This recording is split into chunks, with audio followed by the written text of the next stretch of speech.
Selamat datang Sobat Siar di acara Siar Podcast. Hari ini kita bersama bapak-bapak yang luar biasa ini dari Sesdijen PPI Kemendak. Perkenalkan, yang pertama adalah Bapak Aditya Rangga Yogatama atau lebih dikenal dengan Bapak Yoga, Ketua Implementasi, Monitoring, dan Evaluasi. Kemudian juga ada hadir Pak Arif Rahmat Widianto, Perencana Ahli Madya dari Sesdijen PPI Kemendak. Boleh Pak, memberi salam pada Sobat Siar. Halo teman-teman Sobat Siar semuanya. Baik, jadi hari ini kami kedatangan beliau-beliau ini dalam rangka sosialisasi mengenai FTA. Tapi sebelum itu mungkin Bapak bisa ceritakan nih, mengenai PPI ini seperti apa sih? Ruang lingkup, kemudian tugas-tugas pokoknya. Baik, terima kasih Bu Lucy. Terima kasih telah mengundang kami juga di sini. Jadi kami dari Kementerian Perdagangan, tepatnya kami untuk unit eselon 1-nya di Direktorat Perundingan Perdagangan Internasional. Memang secara umum tugas pokok dan fungsi kami memang melakukan perundingan perdagangan internasional, di mana utamanya kami itu ditugaskan untuk membuka akses pasar di negara-negara potensial untuk memasarkan produk-produk unggulan utama Indonesia agar mendapatkan penurunan tarif atau kemudahan dalam melakukan ekspor. Mungkin itu secara umum kalau dari tugas dan pokok dari. Oke Pak, jadi tertarik sama tadi ya perjanjian perdagangan bebas atau FTA ini ya. Jadi itu meliputi apa saja sih Pak di FTA ini? Kalau FTA ini sebenarnya secara umum banyak yang di cover ya. Namun memang kami akan sebagai Kementerian Perdagangan kami hanya fokus pada produk-produk atau barang-barang dan mungkin juga jasa yang akan menjadi produk utama yang akan kita ekspor ke negara-negara potensial. Ya, jadi secara umum juga nih kita itu ada 3 jenis agreement yang biasa kita pakai ya. Ada yang namanya PTA, Preferential Trade Agreement. Ini skopnya yang paling kecil, jadi mungkin hanya ada beberapa barang yang kita komitmenkan di dalam perjanjian yang ada penurunan tarif dan kemudahan itu gitu. Ada yang kedua yang disebut dengan FTA, Free Trade Agreement. Ini skopnya lebih luas lagi, barangnya lebih banyak, dan ini yang biasanya kita sering dengar ya, makanya kemudian kita juga biasa menggunakan istilah Free Trade Agreement FTA gitu. Dan ada satu lagi yang mulai berkembang baru-baru ini, ada yang disebut dengan CEPA, Comprehensive Economic Partnership Agreement. Nah ini berkembang lebih jauh, nggak cuma sekedar perdagangan barang, perdagangan jasa, bahkan di dalamnya itu meliputi banyak aspek di luar perdagangan itu sendiri, tapi berkaitan dengan perdagangan seperti investasi, kemudian persaingan usaha, hak kekayaan intelektual, termasuk juga bisa juga masuk ke isu-isu lingkungan dan seterusnya. Jadi memang secara umum ada tiga bentuk produk ya. Iya, 3 produk. Iya. Yang ditawarkan di FTA. Tapi Iya. mungkin untuk kepentingan PT Siar ini selaku pengelola kawasan, jadi banyak sekali industri-industri yang berada di dalamnya. Jadi yang lebih spesifik FTA dalam sosialisasi ini adalah yang produk ya Pak ya. Iya. Oke. Kemudian negara-negara mana sih Pak yang sudah bekerja sama dengan Indonesia ini dalam hal FTA ini? Iya, jadi secara umum strategi kita membangun FTA ini kita berfokus kepada negara yang terdekat di kawasan kita. Sampai dengan saat ini kita sudah punya FTA itu dengan negara di kawasan ASEAN dan sekitarnya. Jadi kita punya A3, ASEAN Trade in Goods Agreement. Ya, jasanya juga ada, ATISA, Trade in Service Agreement, investasinya juga ada gitu. Jadi di negara ASEAN, 10 negara ASEAN kita udah punya kesepakatan dengan mereka. Kemudian kita juga punya agreement dengan beberapa negara yang relatif dekat kawasannya seperti Tiongkok, Jepang, dan Korea. Ini dalam skema ASEAN juga, ASEAN Plus One. Terus yang terakhir kita juga punya RCEP, Regional Comprehensive Economic Partnership. Ini yang lebih luas lagi, ASEAN plus 3 negara tadi, plus Australia, Selandia Baru, dan selain itu kita juga punya sejumlah perjanjian bilateral dengan kawasan-kawasan yang agak jauh, seperti kalau di Amerika Selatan kita sudah punya kesepakatan dengan Chile dalam perdagangan barang dan jasa. Kemudian di Eropa kita punya dengan EFTA. EFTA ini ada 4 negara ya, ada Swiss, kemudian Liechtenstein, Norwegia, dan satu lagi. Jadi kita punya di Eropa, kita punya di Amerika Selatan juga kita punya, kemudian Asia Selatan juga kita punya dengan Pakistan.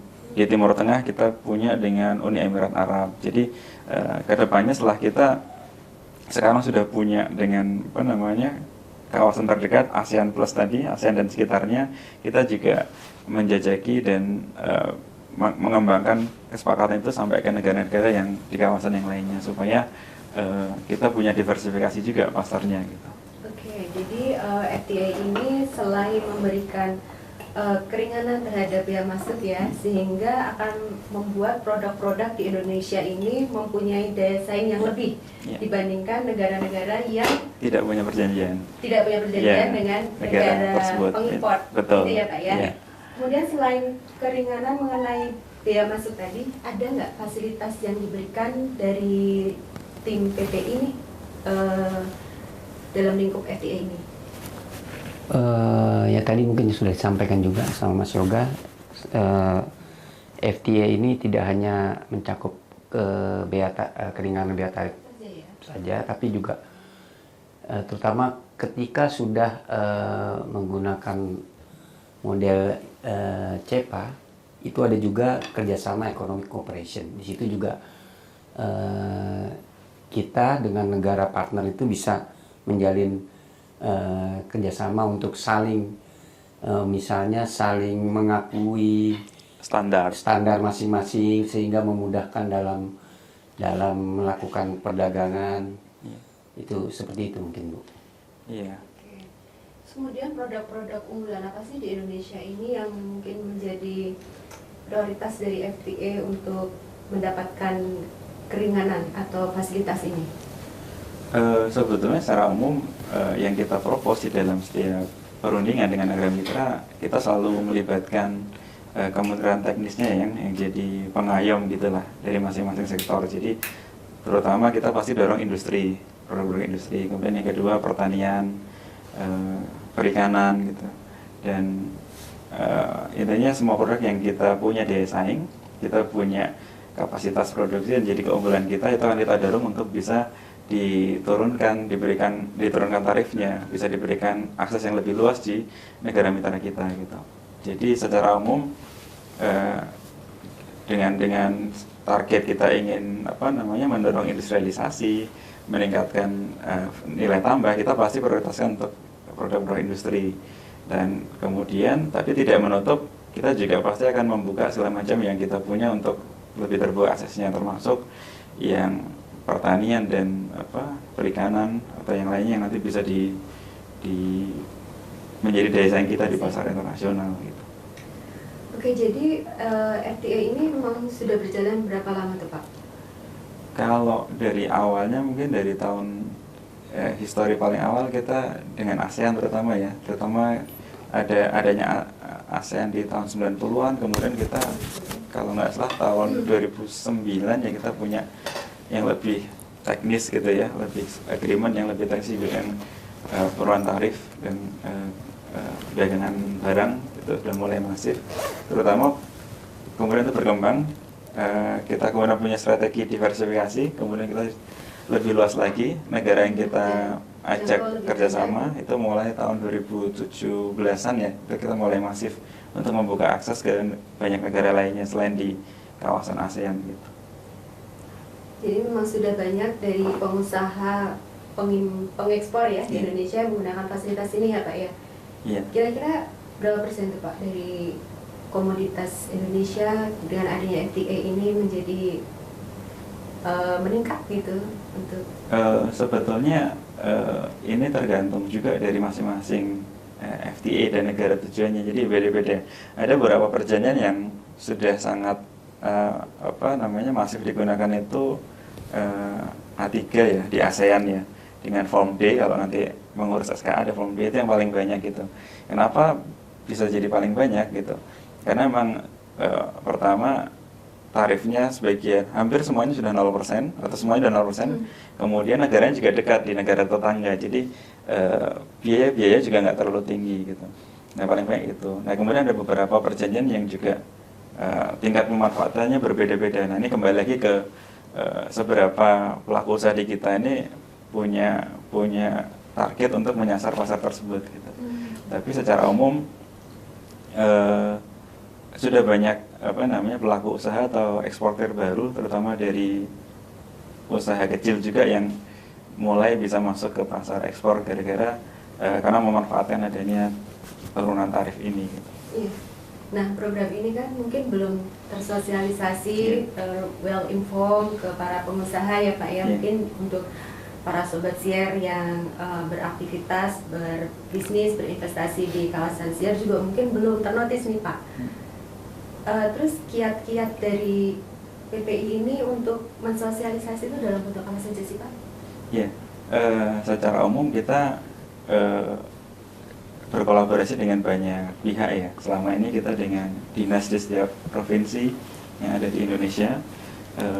Audiensnya biasanya yang penerima manfaatnya secara langsung adalah pelaku usaha binaan dari masing-masing dinas di provinsi tersebut, di daerah tersebut gitu. Yang banyak akhirnya tadi sebelumnya pelaku usaha yang di level lokal tapi kemudian bisa menembus pasar ekspor karena mendapatkan informasi yang tentang peluang dan cara pemanfaatan peluang-peluang itu gitu. Ini yang sebetulnya jadi optimisme buat kita bahwa sebenarnya kita juga bisa kompetitif gitu, asalkan kita tahu informasinya dan tahu caranya gitu. Nah sekarang kita juga dengan share nih harapannya kita juga bisa kolaborasi juga dengan kawasan industri dan nanti bisa mendorong ekspansi dari seluruh pelaku usaha di kawasan itu supaya bisa ekspansi ekspornya, atau yang sebelumnya masih belum ekspor tapi potensinya besar bisa akhirnya menembus pasar ekspor gitu. Nah harapannya ini bisa jadi capaian yang baik untuk meningkatkan ekspor Indonesia secara umum, dan nanti pasti akan berdampak kepada pertumbuhan ekonomi, penyerapan tenaga kerja dan yang lainnya gitu. Banyak semacam efek itu. Faktor yang dari kebijakan ini nantinya bisa membangkitkan ekonomi ya. Betul. Khususnya untuk nasional. Baik Pak, jadi seperti tadi ya sudah banyak yang dilakukan PPI, misalnya ada sosialisasi dan segala macam. Kemudian untuk para mungkin sobat siar atau semua pengusaha lainnya yang pengen mengetahui lebih banyak nih mengenai FTA ini, itu bisa mengakses kemana tuh Pak? Iya, jadi kami di Kementerian Perdagangan dari Direktorat Jenderal Perundingan Perdagangan Internasional punya layanan FTA Center dan FTA Support Center. Nah, layanan ini secara umum ada 3 yang utama gitu. Yang pertama adalah kegiatan sosialisasi dan edukasi. Biasanya dilakukan di daerah bekerjasama dengan stakeholder di daerah. Yang kedua, ini yang sering jadi capaian utama kami. Jadi dari seluruh layanan yang paling jadi favorit itu layanan konsultasi gitu. Kenapa? Karena pelaku usaha ini bisa bertanya langsung spesifik tentang produknya pelaku usaha tersebut, apa saja tantangannya, apa saja peluangnya, tapi secara spesifik gitu. Jadi pertanyaannya, problemnya spesifik, nanti jawabannya spesifik gitu. Nah kami di FTA Center, kemudian FTA Support Center itu punya tenaga teknis, tenaga ahli yang bisa nanti mengarahkan, memberikan masukan, saran atau pendampingan gitu, sehingga bisa continue dari mungkin sekian kali pertemuan, semacam les private gitu ya. Jadi dan ini sifatnya gratis karena dari pemerintah, jadi bebas secara kontinu selama pelaku usaha ini semangat dan mau terus mengembangkan produknya supaya bisa memenuhi standar ekspor, kemudian menyelesaikan syarat-syaratnya itu, ya insya Allah itu bisa bisa tercapai hingga sampai ekspor ke negara tujuan gitu. Nah dengan adanya FTA Center, FTA Support Center ini harapannya bisa jadi pendamping atau mitra bagi para pelaku usaha yang ingin menembus pasar ekspor gitu. Ya. Jadi memang banyak sekali jalur-jalur yang dibuka ya Pak ya untuk mencari informasi mengenai FTA ini, kemudian ada pelayanan juga langsung, kemudian pendampingan ya Pak ya untuk mendapatkan fasilitas ini. Jadi nanti mungkin di caption kita juga akan kita sebutkan ya Pak ya. Ya mungkin ini langsung ada websitenya. Kita punya website ftacenter.kemendak.go.id. Informasi tentang FTA apa aja yang kita punya ada di sana. Termasuk kalau mau kontak, mau konsultasi, bisa mengisi form di sana. Jadi nanti akan di follow up oleh tim dari FTA Center untuk menindaklanjuti. Nanti bisa dijadwalkan kapan akan diskusi, konsultasi gitu. Nanti bisa disesuaikan waktunya. Dan tadi ditekankan gratis itu Mbak. Betul.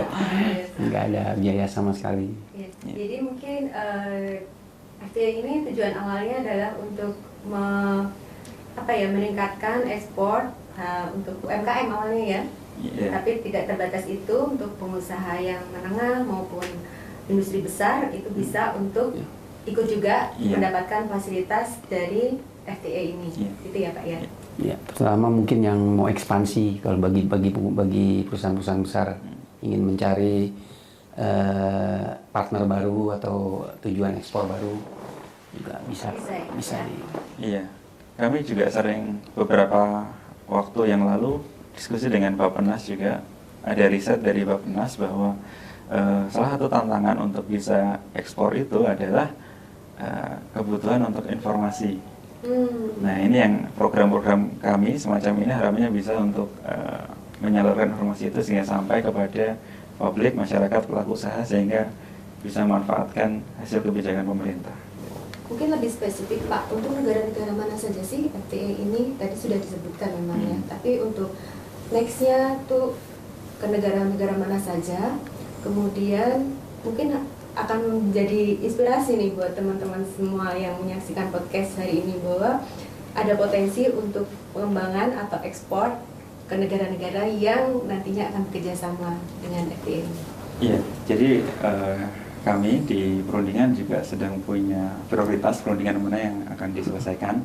Yang pertama jelas juga dari arahan Presiden juga kita punya perundingan dengan Uni Eropa, Indonesia, EU, JEPA, yang ini kalau kemudian bisa kita selesaikan, bisa goal, ini kita bisa punya akses ke nggak cuma satu negara, tapi satu negara di kawasan Uni Eropa itu, 26 atau 27 ya, negara-negara itu. Iya. Jadi satu perjanjian yang kita selesaikan, kita bisa punya peluang ke banyak negara anggota. Jadi sebelumnya Eropa kita sudah punya dengan negara EFTA yang 4, nah kalau dengan Uni Eropa ini akan bisa membuka peluang kita masuk ke pasar Eropa secara lebih luas. Nah berikutnya kita juga yang lagi jadi prioritas di Kemendak adalah negara-negara di Timur Tengah. Kita sedang memulai dengan GCC ya, Gulf Council Country. Sebelumnya kita sudah punya dengan Uni Emirat Arab, satu negara. Nah kalau kemudian kita bisa selesai dengan GCC ini, Indonesia GCC FTA ini, nah ini akan bisa ke beberapa negara anggota satu kawasan itu. Jadi kita memang sekarang lagi mendorong untuk bisa berunding dengan negara-negara yang punya kawasan atau union gitu. Itu di Timur Tengah. Satu goal, nanti ada beberapa negara. Kita juga sedang mungkin masih tahap awal juga, tapi itu juga harapannya bisa cepat selesai dengan Mercosur. Mercosur ini ada negara di Asia, Amerika Latin, gitu ya. Awalnya sebelumnya kita udah punya Chile, satu negara, tapi nanti kalau dengan Mercosur ini bisa selesai, ini kita bisa punya banyak peluang di beberapa negara anggotanya, yaitu Brazil, Argentina, Paraguay, Uruguay. Kita juga punya Peru. Jadi memang Amerika Latin ini, Amerika Selatan ini memang jadi prioritas kita ke depannya untuk membuka peluang-peluang di sana. Nah, kita juga untuk negara maju. Jadi kita selain dengan negara-negara yang non tradisional, kita juga punya target dengan negara maju seperti negara yang besar ya, seperti Kanada ya. Jadi selain membuka akses pasar, harapannya nanti kita juga bisa belajar ya untuk meningkatkan standar kita. Nah, salah satu benefit dari adanya FTA, terutama dengan negara maju adalah kita bisa nanti bisa mengikuti standar yang lebih tinggi. Standar produk kita meningkat, nanti kita akan semakin baik, kemudian bisa kapasitasnya meningkat, produknya lebih berkualitas, jadi nantinya kita akan dapat benefit lainnya selain akses pasar, tapi juga peningkatan upgrading di ekspor kita. Makanya kita juga selain negara non tradisional tadi, kita juga punya dengan Eropa yang standarnya pasti lebih tinggi, kemudian juga Kanada juga harapannya. Jadi ekspor kita meningkat, kualitas produk kita pun juga seiring dengan itu juga meningkat gitu. Dengan kita terus belajar dari standar-standar yang dimiliki di negara maju. Nah, ada lagi nggak, Mas? Iya, tambahan sedikit mungkin, jadi kita bisa mampu berdaya saing ya secara global. Jadi untuk memudahkan lebih, kita bisa lebih mampu untuk menjajaki di dunia perdagangan internasional. Jadi memang pelayanan atau fasilitas FTA ini memang sudah semakin luas ya Pak ya, mencakup ke negara-negara yang lain. Ini mungkin good news lah ya buat para pengusaha, para industriawan untuk semakin melebarkan sayapnya. Iya, jadi harapannya semakin besar. Harapannya pilihan pasaran juga semakin banyak. Kalau kemarin kita cuma agreementnya dengan ASEAN dan sekitarnya, kalau kita bisa punya kesepakatan dengan negara di kawasan lain, benua lain, ini pilihan opsi untuk ekspor pasarannya jadi lebih luas gitu. Harapannya begitu. Iya. Dan mungkin untuk kawasan SIA sendiri ya Pak ya, dengan komoditas yang dikirim ke berbagai negara itu juga sangat menarik tadi pihak Yoga dan Pak Arief. Jadi sudah banyak sekali informasi yang kita dapatkan hari ini, dan mudah-mudahan nanti kami bisa membuat sosialisasi ya Pak ya, dan mungkin Pak Yoga dan Pak Arief bisa sebagai narasumber bagi tenan-tenan di kawasan PT SIAR ini. Kemudian bisa mungkin sekali lagi Pak, untuk tadi layanan-layanan dari FTA ini bisa diakses kemana, kemudian apakah sudah ada FTA Center di berbagai daerah di Indonesia ini, mungkin bisa sekali lagi Pak biar lebih. Ya, yang pertama untuk informasi tentang peluang-peluang atau layanan atau hasil kebijakan Kemendak terkait dengan pasar internasional, kita untuk FTA ya, kita punya di website, pasti kita selalu orang utama di website. Yang utama nanti perlu diakses adalah ftacenter.kemendak.go.id. Di sana ada informasi yang lebih lengkap nih tentang mitra kita dengan negara mana aja, kemudian detail barangnya apa saja yang mendapatkan tarif referensi. Itu nanti informasinya bisa ditelusuri di website ftacenter.kemendak.go.id. Kemudian kita juga yang biasa dipakai untuk proses pendampingan ke pelaku usaha oleh tenaga ahli kami, ada exim export-import.kemendak.go.id. Nah, di sana kita bisa melihat tuh nanti produknya apa, HS code-nya berapa. Nanti bisa dilihat produk itu mau masuk ke pasar mana, nanti bisa kelihatan tarifnya berapa gitu. Kalau tarif menggunakan FTA berapa, kalau nggak menggunakan FTA berapa. Jadi kan nanti bisa kelihatan marginnya tuh. Oh, ternyata kalau kita memanfaatkan FTA, nanti kita bisa dapat penurunan biaya masuk tadi, yang artinya kita bisa lebih murah di pasar negara mitra kita. Jadi lebih kompetitif dibanding negara yang tidak punya perjanjian untuk masuk ke negara tersebut. Nah, nanti juga sebetulnya website lainnya pun banyak, tapi paling basic dua itu. Nanti kalau konsultasi dengan tenaga ahli kami, nanti akan bisa dijelaskan apa saja sih saluran informasi lainnya yang lebih detail dan bagaimana caranya. Karena sebetulnya yang lebih detail, lebih rigid juga banyak nanti untuk mengakses informasi tersebut. Nah, nanti kalau butuh konsultasi atau pertanyaan lebih lanjut, kalau ada kebingungan gitu, biar lebih mudah kan, lebih enak untuk ngobrol ya. Nanti ada konsultasi dengan tenaga teknis FTA Center atau Support Center. Kantornya ada di FTA Center itu kita punya di 3 lokasi. Ada di Jakarta, di kantor Kementerian Perdagangan, kemudian di Bandung, itu di Balai Motekar, gedungnya Unpad, kita kerjasama dengan kampus, dan satu lagi di Semarang, itu di Simpang 5, dekat dengan di kantor dinas. Nah, untuk di Surabaya, ada fasilitasi dari Kemendak juga, itu ada Export Center Surabaya. Satu lagi di Makassar, ada Export Center Makassar. fokusnya kepada nanti penyediaan informasi juga, sekaligus juga sosialisasi dan pendampingan kepada pelaku usaha di kawasan tersebut gitu. Jadi kalau ini siar ini di Surabaya, Jawa Timur, ada export center, nanti bisa diakses juga. Mungkin nanti bisa dicari ya Instagramnya. Semua sekarang semuanya sudah punya gitu. Ya nanti bisa di browsing atau nanti bisa bisa melihat podcast ini ya Pak ya? Betul ya. Jadi nggak perlu khawatir jauh-jauh, kita bisa online, bisa janjian, kita pakai Zoom biasanya dengan tenaga ahli, nanti akan diatur waktunya. Tapi kalau mau datang langsung bisa ke Export Center Surabaya. Di sana ada juga salah satu tenaga ahlinya itu yang di bidang hasil perundingan perdagangan internasional. Nanti bisa diskusi lebih lanjut. Ya. Mungkin terakhir mungkin ada lagi yang mau disampaikan Pak? Cukup. Cukup ya, baik. Terima kasih sekali Pak Yoga, Pak Arif atas Ya, informasi sama-sama yang Mbak diberikan. Lucy. Terima kasih sudah hadir ke PT Siar. Terima kasih sudah bersedia untuk mengisi acara podcast hari ini. Sama-sama. Mudah-mudahan FTA akan semakin berkembang terus, memberi dampak yang positif bagi Amin. Indonesia. Amin. Oke Sobat Siar, demikian wawancara atau podcast kita hari ini bersama bapak-bapak yang luar biasa dari Direktorat Jenderal Perundingan Perdagangan PPI Internasional. atau Perundingan Perdagangan Internasional ya Pak ya. Mudah-mudahan podcast hari ini bisa menambah wawasan dan menambah peluang bisnis untuk rekan-rekan semua. Sampai Amin. bertemu kembali di podcast Siar selanjutnya. Wassalamualaikum warahmatullahi wabarakatuh. Waalaikumsalam warahmatullahi wabarakatuh.